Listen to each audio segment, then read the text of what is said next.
Let's go. We got work to do. It doesn't just end today. Let's go. This is the starting point for us. Our next speaker has mainly surrounded their work doing political work with the Japanese American community who were subject during World War II to forcible expulsion from their homes and then mass incarceration. She was appointed by President Clinton to the board of Civil Liberties Public Education Fund and served as its vice chair. Since 9/11, she has spent much of her time responding to anti-Muslim rhetoric and drawing parallels to the experience of Japanese Americans. The board of directors for ACLU Santa Clara Valley, Susan Hayase. Everyone give it up. Thank you so much. When powerful people in Washington, D.C. threaten vulnerable Americans, you are the people who came to stand up. We face many challenges today, but we should not despair. We are going to fight back effectively and vigorously, and we're going to use the Bill of Rights. I'm a Japanese American. You may wonder why a Japanese American woman has faith in the Bill of Rights. During World War II, my mother and father and my grandparents were put in camps. There were 120,000 who were put in camps, and over 2/3 were American-born citizens. And how can this have happened when there was a functioning Constitution, a perfectly good Bill of Rights? The lesson for then and for today is that the Bill of Rights is not self-enforcing. I think we take it for granted, but it does not do it by itself. By itself, it is just a piece of paper. The Bill of Rights needs all of us to make it work. In 1942, not many people stepped forward for Japanese Americans or the Bill of Rights. But today, 75 years later, look at all of you standing up. Are you ready to defend the Constitution of the United States? Are you ready to defend the Bill of Rights? Are you ready to say no to a Muslim registry? Are you ready to stand up against deportations?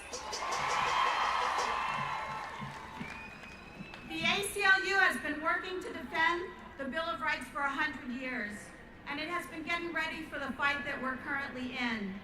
At the national level, the ACLU has a 7-point plan to work across all the states to prepare strategic impact litigation and political mobilization to fight some of the abuses of power we can expect to see from a Trump administration.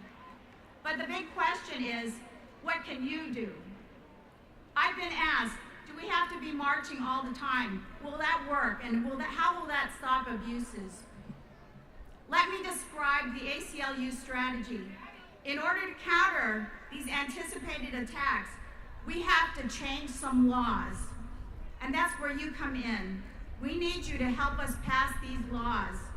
We need you to help educate your neighbors and friends to come out and help. We need you to help unite others with this effort to protect each other. First of all, we're going to have to step up and protect the immigrant communities in California. We anticipate dragnet-style policing and ICE and Border Patrol. This may even mean an end to sanctuary cities. But here in California, our legislators have already introduced a package of protective and visionary measures for California. These would fund public defenders to advise clients of immigration consequences. This would provide legal representation to immigrants facing deportation. And another very important measure is SB 54, which would disentangle federal immigration enforcement from all aspects of local law enforcement. This is very important. If we can pass this, it would prevent ICE from from accessing non-public databases, and it would prevent any state and local cooperation with any kind of federal Muslim registry. These are all the access points for mass deportations. So this bill would shut off the valve.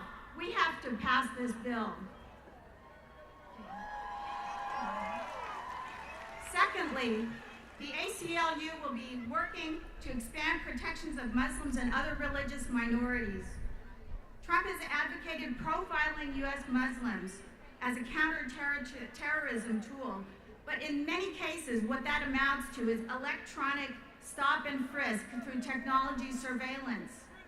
Here in California, we can limit registries by limiting surveillance and data collection. So in Santa Clara County, we've already done that with your help.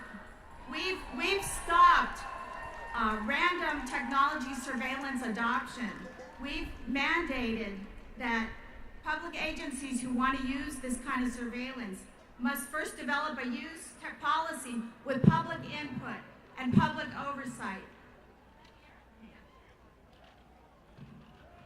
So, what can you do? After the rally, please go to the ACLU table.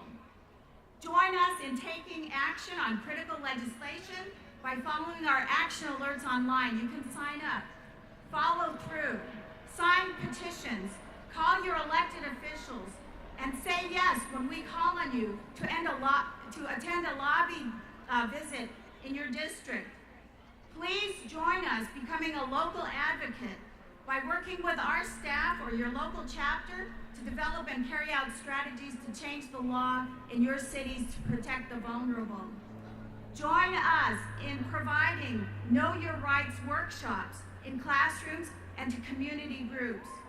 We can and will train you to do all of these things. It doesn't matter if you've never done them before. Together, beginning now, we are going to mobilize the full force of the people of the United States and the full force of American principles in defense of justice, equality, and freedom every single day of the Trump administration.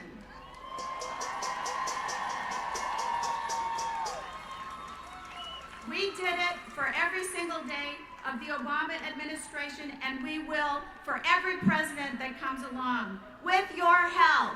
Thank you very much. When women unite! Hey, come on, when women unite! When women unite!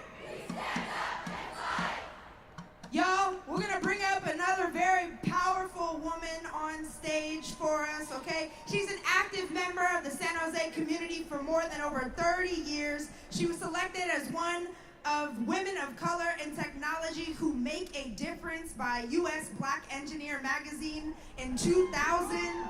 She advocates on behalf of women of color through national and local actions and strategic alliances that promote its national and international agendas on leadership development, on gender equity in health, education, and economic development.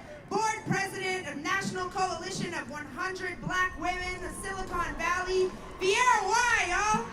Thank you. So hi everyone, this is incredible, so good to see you. I'm just going to share with you a few poems about unity, us coming together today. We have a strong history to tell and traditions to keep, but black, white, red, yellow, or brown, we are more alike than not. We all enjoy laughter and smiles and hugs, and family and being loved. Yes, we are more alike than not. We should all celebrate and embrace our race, which is the human race.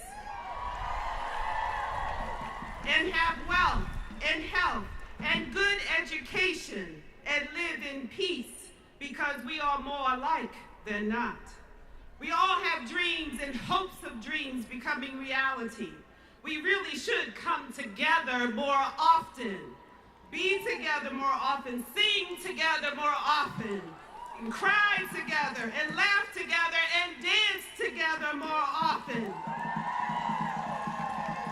We definitely have our differences, but we are more alike than not. Smart and not so smart, big and tall, small and petite, challenged physically or mentally, or brilliantly gifted, conservative or liberal, or somewhere in between, whether we like country, rock, reggae, R&B, jazz, gospel, or folk, we are more alike than not. Whether we are techies, doctors, lawyers, teachers, musicians, politicians, homemakers, or even homeless, blue collar, white collar, or collarless, we are more alike than we may even want to be, but we are more alike than not. We all wear a human face and should be tolerant and respectful and serve each other with grace. Our souls and human spirit long to embrace, because like it or not, we are more alike than not. That which we all seek, tranquility, serenity, and harmony, are found in unity.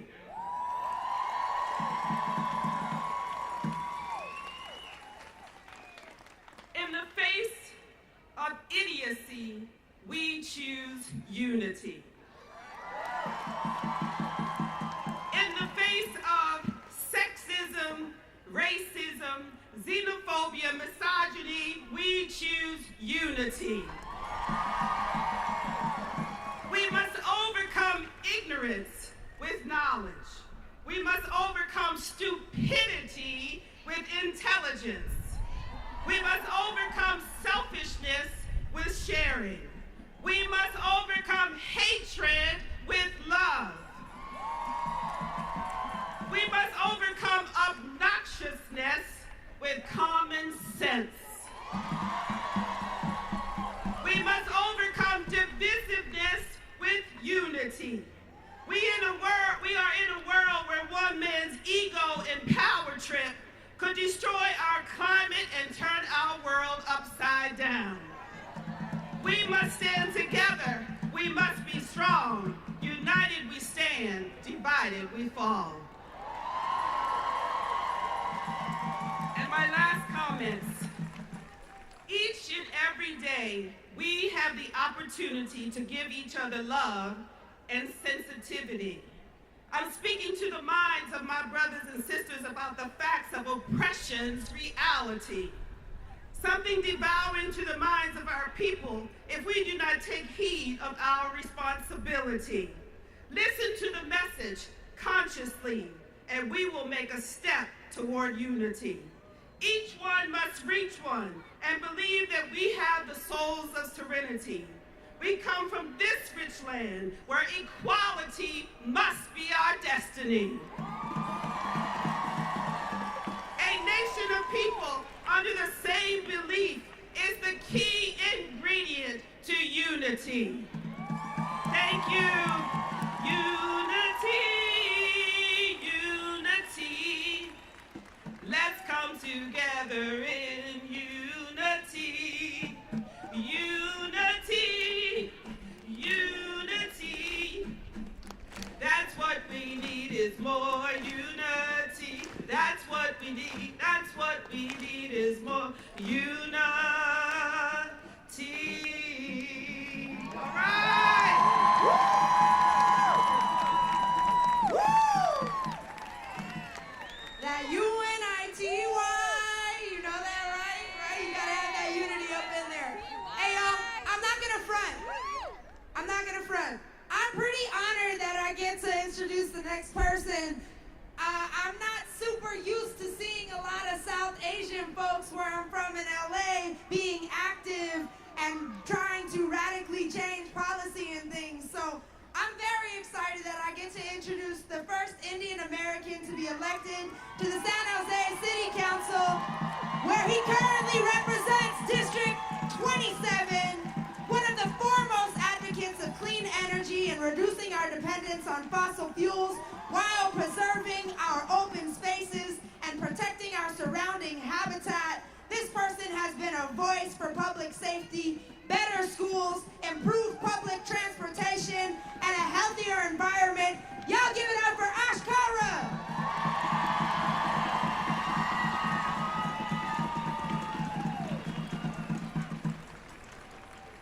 Is San Jose in the house? Is East San Jose in the house? Well, this is beautiful, and I want to welcome all of you to the largest demonstration in the history of San Jose. And you know, today's my birthday, and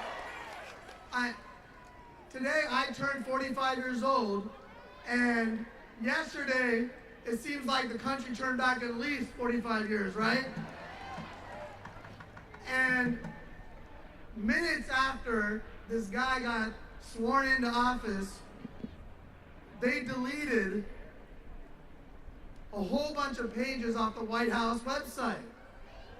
They deleted pages on LGBTQ protections. They deleted women's rights and gender equity pay. They deleted climate change. They deleted workers' rights. Well, what we gotta tell little Donald is, they may be able to delete websites, they can't delete us. We're not going anywhere, and that man said he was gonna unite America. Well, mission accomplished.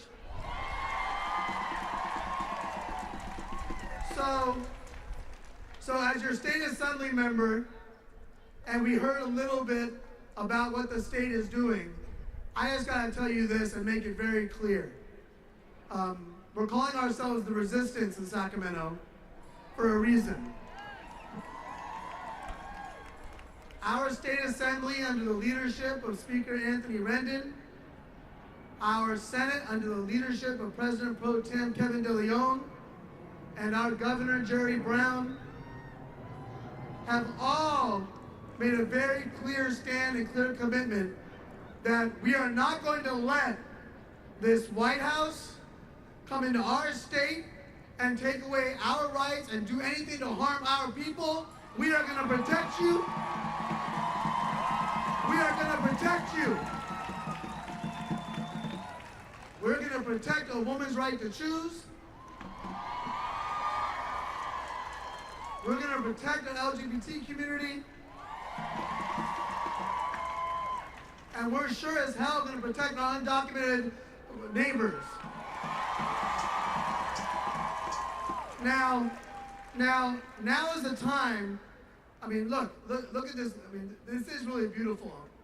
I mean, are there any nasty women out there?